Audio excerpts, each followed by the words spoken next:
Louvado seja nosso Senhor Jesus Cristo e sua mãe, a Virgem Maria Santíssima, para sempre sejam louvados. Meu irmão, minha irmã, seja muito bem-vindo a mais um dia do nosso Retiro Quaresmal. Eu sou a irmã Maria Raquel do Instituto Hesed e é uma alegria estarmos juntos neste dia. Antes de iniciarmos a nossa meditação propriamente dita, fica o convite para você inscrever-se no nosso canal, ativar o sininho das notificações, né? Estar atento, então, a toda publicação, ainda mais nesse tempo em que o nosso canal está um pouco mais movimentado, né? Com várias surpresas para você também aí ao longo do dia, adorações, né? Orações. Então, fique atento, se inscreva no nosso canal, né? Esteja vigilante, atento a essas publicações, a essa chamada do Instituto Hesed, né? Na verdade é isso, nós convidamos você a estar em contínua oração conosco pela humanidade, pelo nosso país, clamando a misericórdia do bom Deus. Está disponível também o link Doe, você pode estar clicando, acessando aqui por meio desse link e conhecendo mais o trabalho do Instituto Hesed, sabendo também como você pode estar sendo parceiro nosso, nos ajudando nesse trabalho de evangelização. São várias maneiras que você pode, então, estar nos auxiliando. Conheça mais o Instituto. Tenho certeza que à medida que você for conhecendo mais, você vai amando mais essa obra do coração de Deus. Vamos rezar, vamos pedir o Espírito Santo nesta segunda-feira da quinta semana da Quaresma. Estamos já em reta final, né? Espero que nada venha lhe distrair, nada venha tirar a sua concentração, nada venha tirar você do foco, né, com o qual você iniciou essa Quaresma. Nem esse Covid-19 venha tirar você, certo, desse passo, desse desejo de subir um monte para estar com Cristo, porque isso é essencial, né? Estar com Deus é o essencial. Vamos rezar? Pelo sinal da Santa Cruz, livrai-nos Deus, nosso Senhor, dos nossos inimigos. Em nome do Pai, do Filho e do Espírito Santo. Amém. Vinde, Espírito Santo, enchei os corações dos vossos fiéis e acendei neles o fogo do vosso amor. Enviai, Senhor, o vosso Espírito, e tudo será criado, e renovareis a face da terra. Oremos, ó Deus, que instruístes os corações dos vossos fiéis com a luz do Espírito Santo, fazei que apreciemos retamente todas as coisas, segundo o mesmo Espírito, e gozemos sempre de suas consolações, por Cristo nosso Senhor. Amém. Rezemos agora o nosso ato de contrição, pedindo perdão ao Senhor pelos nossos muitos e graves pecados. Senhor meu Jesus Cristo, Deus e homem verdadeiro, Criador e Redentor meu, por serdes vós quem sois, sumamente bom e digno de ser amado sobre todas as coisas, e porque vos amo e estimo, pesa-me, Senhor, de todo o meu coração, de vos ter ofendido. Pesa-me também de ter perdido o céu e merecido o inferno. E proponho firmemente, ajudado com o auxílio de vossa divina graça, emendar-me nunca mais vos tornar a ofender. Espero alcançar o perdão de minhas culpas por vossa infinita misericórdia. Amém. Assim seja. Meu irmão, minha irmã, você pode abrir o seu livrinho do Retiro Quaresmal na página 127. Você que ainda não adquiriu, ainda há tempo, pode estar adquirindo esse material que tanto nos ajuda nesse processo de conversão, no formato digital, aí no nosso site, no Livraria Imaculada. Faça já, percorra esse caminho conosco. E hoje a palavra que vem iluminar o nosso dia, né, está lá no Evangelho segundo São João, dos versículos do 1 ao 11. Um episódio muito conhecido já, né? A narrativa da mulher pega em adultério e que os fariseus, os mestres da lei, trazem até Jesus. Você com certeza vai entrar no silêncio do seu quarto, né? Ainda mais nesse tempo em que estamos vivendo essa quarentena, e vai deixar que essa palavra de Deus venha iluminar a sua mente, o seu coração, o que Deus deseja falar com você por meio desta palavra, né? Lembro sempre de São João da Cruz, quando nos remetemos a essa questão do silêncio e da solidão, né? Ouvido do que é criado, memória do Criador, atenção ao interior, estar amando o amado. Muitas vezes nós vamos nos perceber fora de sintonia, né? Fora do prumo. Nos percebemos dilacerados por dentro, sem que identifiquemos nenhuma razão exterior para isso, nenhum acontecimento traumático, mas nos sentimos dilacerados interiormente. E essa suma de perfeição de São João da Cruz pode nos ajudar muito, porque nós estamos em desordem nesses aspectos. Olha só, ouvido do que é criado. Esse ouvido não é esse ouvido aqui, não é? Mas é o ouvido, um L, não é? Não o ouvido, ou do verbo ouvidar, não é? É para além do que é criado, desprezando o que é criado, né? De tudo aquilo que é exterior. Ouvido do que é criado, mas fazendo a memória do Criador. Eu olho para as coisas, mas eu não paro nelas. Tudo me remete a Deus. Tudo me remete ao Criador de todas essas coisas, né? É como antes do pecado original, né? Que nós poderíamos olhar para a criatura e ao perceber a beleza da criatura, isso não causava nenhuma ferida em nós, né? Na questão da concupiscência, da sensualidade. Mas ao olhar para a criatura, o ser humano imediatamente fazia memória do Criador. Ao contemplar a beleza, lembrava-se do belo. Então, olvidando do que é criado, fazendo memória do Criador, eu estou atento ao interior, onde Deus fala comigo continuamente, onde Deus se faz presente no mais íntimo de mim, como diz Santo Agostinho, Ele é mais íntimo de mim do que eu mesmo.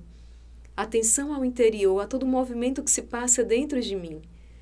Nas minhas ações, nas minhas atitudes, o que é que está por trás dela? Quais são as minhas opções de fundo? Não é? Quais são as minhas intenções? Nós vamos ver isso hoje neste Evangelho. Aqueles homens fariseus, mestres da lei, trazem aquela mulher até Jesus e lhe fazem uma pergunta.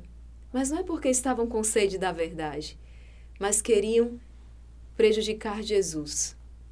Queriam colocar Jesus à prova. Eram maliciosos. Atenção ao interior e, por fim, estar amando o amado. Quando nós estamos distraídos demais, sem atenção ao interior, estamos lá no celular o dia inteiro, estamos nas notícias do Covid o dia inteiro, estamos atentos a tudo que é exterior o dia inteiro e não percebemos o nosso interior. E quando nós rompemos, não rompemos fora, rompemos aqui dentro. Somos dilacerados dentro.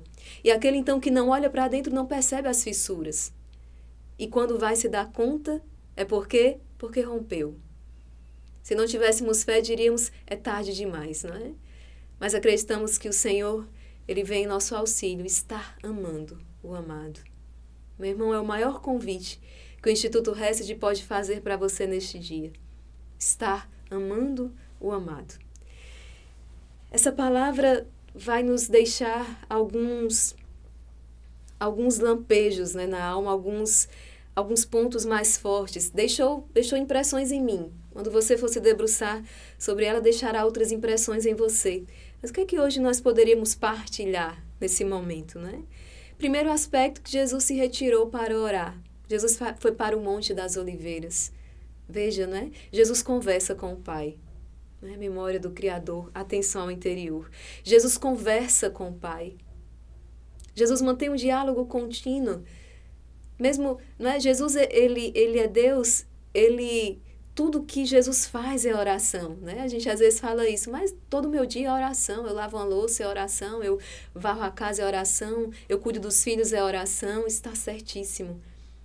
Mas existe a necessidade de parar, né? Aquela história, enquanto eu lavo a louça, eu estou rezando, mas quando você for rezar, não lave a louça, né? Existe um momento que é destinado para isso. Jesus se retirou, Jesus foi para o Monte das Oliveiras para falar com o Pai. A mesma experiência que você vai fazer ao entrar no seu quarto, fechar a porta e conversar no silêncio e na solidão com o Pai. Conversar com Deus, atento ao interior. E de madrugada, voltou de novo ao templo, né? Algumas traduções vão dizer ao amanhecer, muito cedo. Jesus está no templo. Me lembro o salmista que diz, chego antes que a aurora e vos imploro. Né? Quando nós acordamos aqui no Mosteiro para Laudes, quando despertar, não é? 4h40, cedinho, e a gente vai ali para a oração inicial, nesse romper da aurora. E como é belo então se dirigir ao templo, nesses primeiros momentos do dia, os primeiros movimentos do sol, e nós estamos ali já no templo, dentro do santuário, clamando a misericórdia do Senhor. E nesse episódio, então, irmãos, como os senhores Já ouviram tantas vezes essa narrativa? Uma mulher foi surpreendida em adultério. E então os fariseus e os mestres da lei trazem-na até Jesus e dizem, mestre, esta mulher foi surpreendida em flagrante adultério. Moisés mandou apedrejar tais mulheres, que dizes tu? E a palavra mesmo diz, perguntavam isso para experimentar Jesus, para terem motivo de o acusar. Ora, eles estavam num território sob jurisdição romana. Os judeus não tinham permissão para executar aquela mulher, para aplicar a pena de morte. Se Jesus mandasse, poderia ser tido como um criminoso por parte dos romanos. Se Jesus dissesse que ela não fosse apedrejada, poderia ser acusado, então seria um falso Messias, porque estaria contrariando a lei de Moisés. Então, o que fazer naquela situação? Porque Jesus conversava com o Pai, porque Jesus estava interiormente, inteiro, digamos assim, ele não estava cheio de fissuras, ele não estava desordenado. Jesus então consegue responder com sabedoria. Meus irmãos, é necessário esta vida de oração e intimidade para que você possa agir com sabedoria, agir na verdade, em todas as situações ao longo do dia que se apresentarão a você. Cada dia que nós acordamos, pensa quantos desafios hoje a vida me trará. Os meus amigos e inimigos, quantas escolhas eu terei que fazer. Eu preciso então estar repleto, porque tenho intimidade com o Pai, repleto desse espírito de sabedoria. Jesus responde àqueles homens, e o que ele responde? Ele apela para a consciência, com muita coragem, porque aqueles homens já se revelaram maliciosos. Ele diz, quem não tiver pecado, então atire a primeira pedra. Jesus aciona então esse órgão, do sentido daqueles homens, a sua consciência.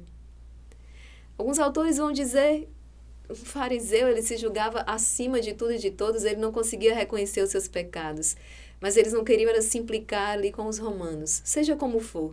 Jesus apela para a consciência daqueles homens e hoje é um apelo também que Deus faz a cada um de nós. Como nós somos ávidos, em julgar, em emitir julgamentos. Nós vemos isso hoje no nosso cenário nacional. Não imediatamente nos posicionamos, criticamos, julgamos quando nós não temos sequer o quadro total dos fatos.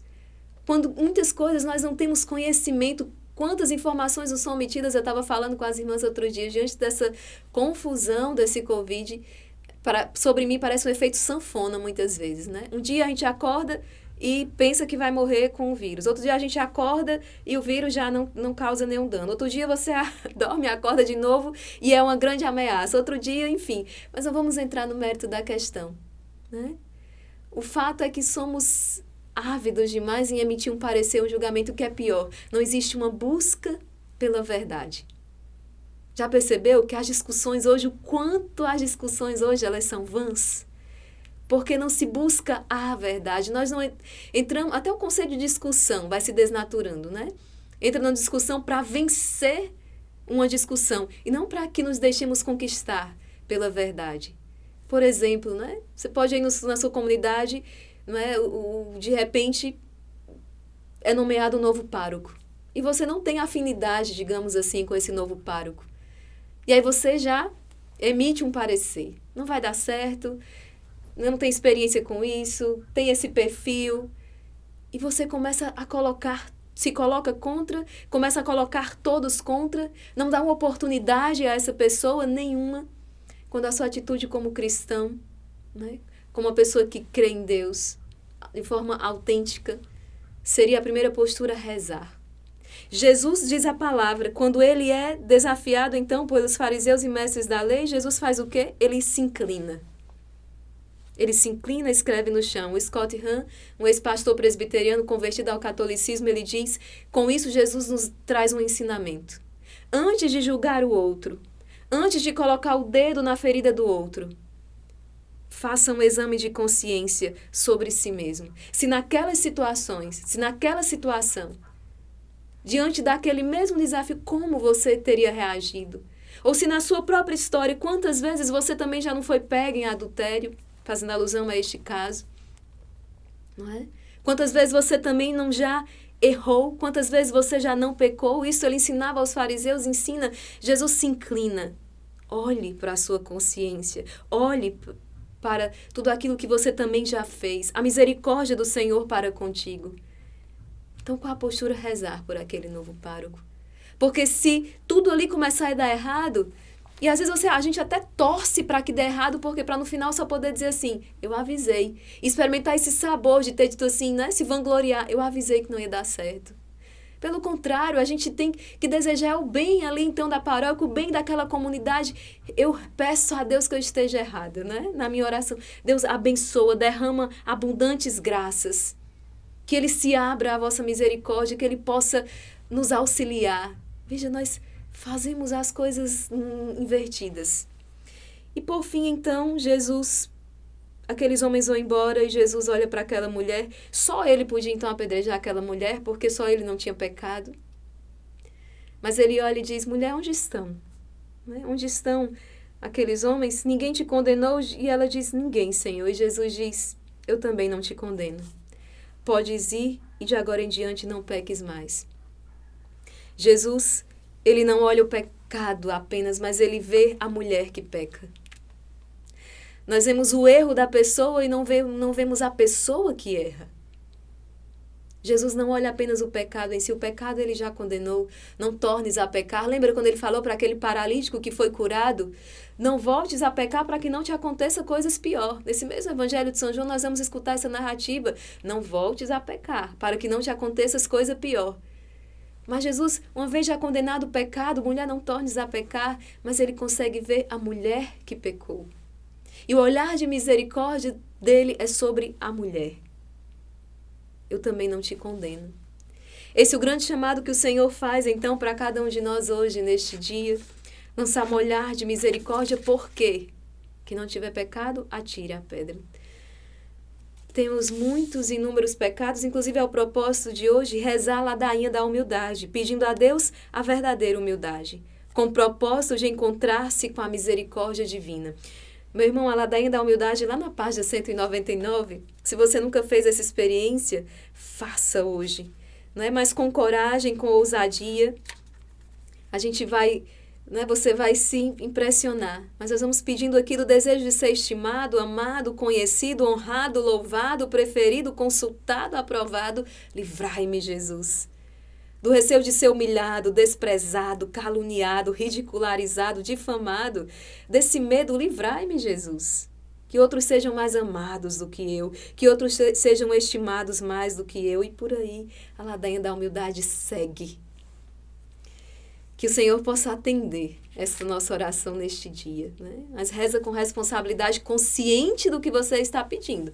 Assim que terminar a sua oração, se você saiu ali do seu cantinho de oração e já... levou uma situação difícil, uma calúnia, uma afronta, lembre-se, eu pedi ao Senhor um coração humilde. E a humildade vem por meio dessas humilhações, não é? Vamos rezar a nossa oração final. Ó Senhor, cuja misericórdia não tem limites, cuja bondade é um tesouro inesgotável. Dou graças à vossa majestade piedosíssima, por todos os benefícios que me tendes feito e, em particular, pelo tempo que me concedeis para chorar as minhas culpas e reparar as minhas desordens. Não quero mais resistir aos vossos convites tão amorosos. Pesa-me, ó meu bem supremo, de vos ter ofendido, e proponho fazer de hoje em diante contínuos atos de amor, a fim de compensar o tempo perdido. Amém. Assim seja. Em nome do Pai, do Filho e do Espírito Santo. Amém. Meu irmão, minha irmã, que essa palavra semeada em seu coração, essa palavra de Deus que tem poder, semeada em seu coração, possa frutificar. Possa fazer de você um homem ou uma mulher segundo o coração de Deus. Esse é o nosso objetivo, né? Que os sentimentos de Cristo, então, sejam impressos em nosso coração, que os pensamentos de Cristo tomem conta da nossa mente, que o agir de Cristo tome conta dos nossos atos, que o falar de Jesus tome conta do nosso falar, que nós possamos chegar àquela experiência que chegou São Paulo, não sou eu que vivo, é Cristo que vive em mim. Para isso, passamos por esse processo de morte e ressurreição. Não esqueça de compartilhar esse vídeo, deixar o seu comentário, como é bom poder partilhar com você esses momentos, deixar o seu like, não é? Vamos fazer então essa parte nesse nosso processo, nessa nossa obra de evangelização. Deus abençoe você, até o nosso próximo encontro, se Deus quiser.